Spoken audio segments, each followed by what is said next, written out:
आज हम इस वीडियो में देख रहे हैं ताप गुणांक के बारे में, टेम्परेचर कोफिशिएंट। टेम्परेचर कोफिशिएंट क्या होता है? किसी भी चालक पदार्थ के तापमान में 1 डिग्री वृद्धि करने पर उसके प्रतिरोध के मान में कितना परिवर्तन आता है उसे कहते हैं ताप गुणांक।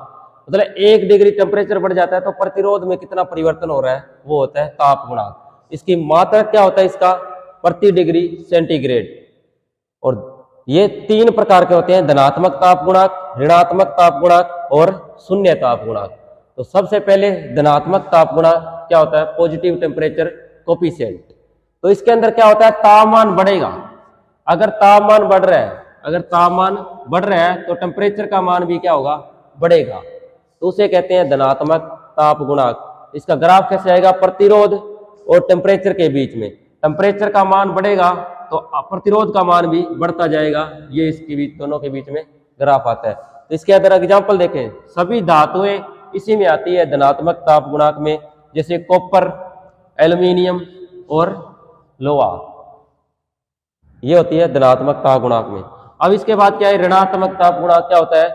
Negative temperature coefficient. अगर तापमान का मान बढ़ता है तो प्रतिरोध का मान क्या हो जाएगा? कम होता है। इसके अंदर तापमान बढ़ रहा है तो प्रतिरोध का मान क्या हो रहा है? कम। इसके अंदर क्या होते हैं? इनका उदाहरण देखें तो सभी अर्धचालक धातुएं इसी में आती है, जैसे सिलिकॉन हो गया और जर्मेनियम हो गया। ये अर्धचालक धातुओं के सबसे फेमस एग्जाम्पल है। इनका तापमान बढ़ाएंगे तो प्रतिरोध का मान क्या होता जाएगा? कम होता जाएगा, सिलिकॉन और जर्मेनियम का। इनके बीच में ग्राफ खींचे तापमान और प्रतिरोध के बीच में, तो टेम्परेचर का मान बढ़ेगा तो प्रतिरोध का मान क्या होगा?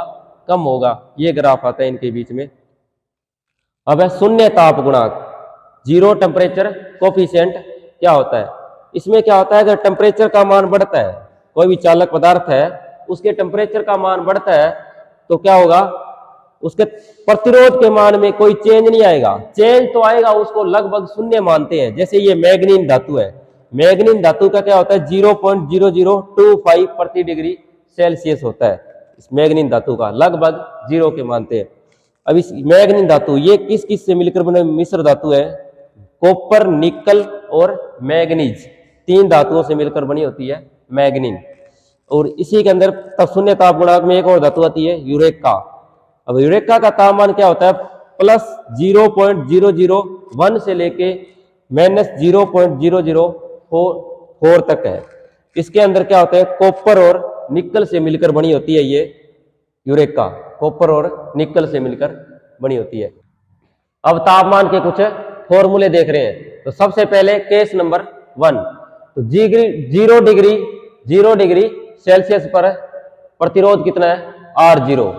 मतलब 0 डिग्री सेल्सियस तापमान है तब प्रतिरोध है R0। अगर तापमान का मान T हो जाता है, T डिग्री सेल्सियस हो जाता है तो प्रतिरोध का मान हो जाता है RT। तो प्रतिरोध का मान चेंज हो गया। इस चेंज में इस प्रतिरोध का मान कितना हुआ, मतलब RT का मान कितना हुआ, वो निकालने के लिए फॉर्मूला ये यूज करेंगे। RT बराबर R0 ब्रैकेट में 1 plus alpha node into T। तो अल्फा क्या है? ताप गुणांक को दर्शाते हैं अल्फा से, जो न्यूमेरिकल में दिया होगा। तो इससे RT का मान निकाल लेंगे जब ये कंडीशन दे रखी हो क्वेश्चन के अंदर। तो दूसरी कंडीशन है, अगर T1 टेम्परेचर पर प्रतिरोध का मान है R1 और T2 टेम्परेचर पर प्रतिरोध का मान है R2, तब क्या करेंगे? अगर R2 मतलब T2 डिग्री टेम्परेचर, जैसे अपने एग्जांपल ले कोई, अगर 20 डिग्री सेल्सियस पर प्रतिरोध का मान है 2 ओम, मान लेते हैं अपने 20 डिग्री सेल्सियस पर 2 ओम। अगर 20 डिग्री से तापमान का मान अगर 25 डिग्री सेल्सियस हो जाता है तो मतलब 5 डिग्री तापमान बढ़ गया, तो उसमें प्रतिरोध के मान में कितना चेंज आया उसको निकालने के लिए क्या करेंगे? इस फॉर्मूले का यूज करेंगे।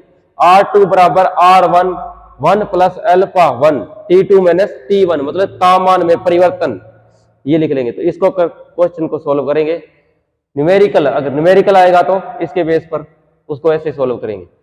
अब केस नंबर 3 में क्या है? 0 डिग्री सेल्सियस पर तापमान, 0 डिग्री सेल्सियस तापमान पर प्रतिरोध है R0 और T1 डिग्री सेल्सियस पर प्रतिरोध का मान है RT1 और T2 पर है RT2।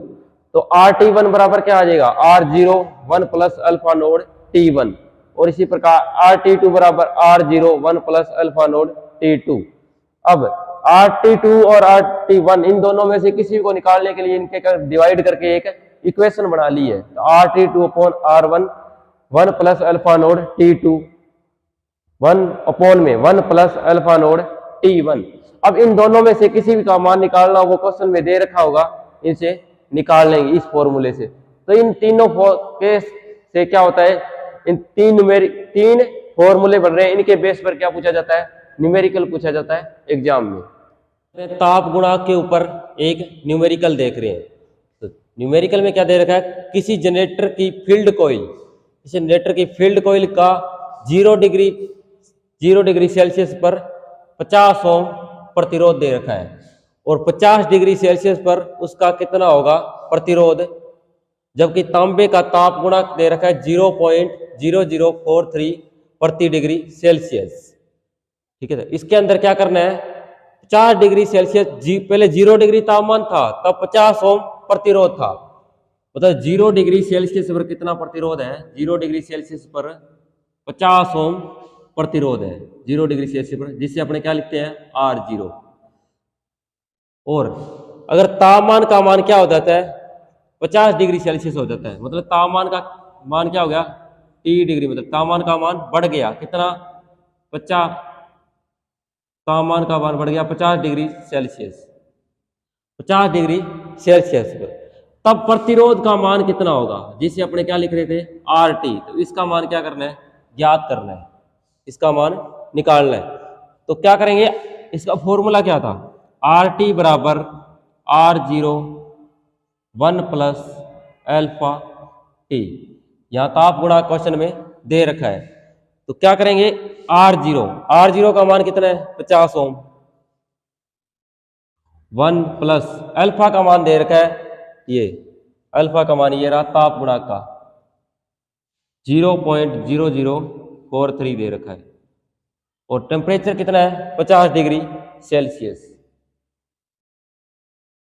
तो अब इसे क्या करेंगे, मल्टीप्लाई करेंगे। तो इसको पहले क्या करेंगे, दोनों को मल्टीप्लाई करेंगे अंदर, तो क्या आएगा, 1 प्लस 5 दिए 15, 5 दिए 15, 15 के 1, 5 चौका 20 और 1 21। ठीक है, तो आगे क्या है, 1 0।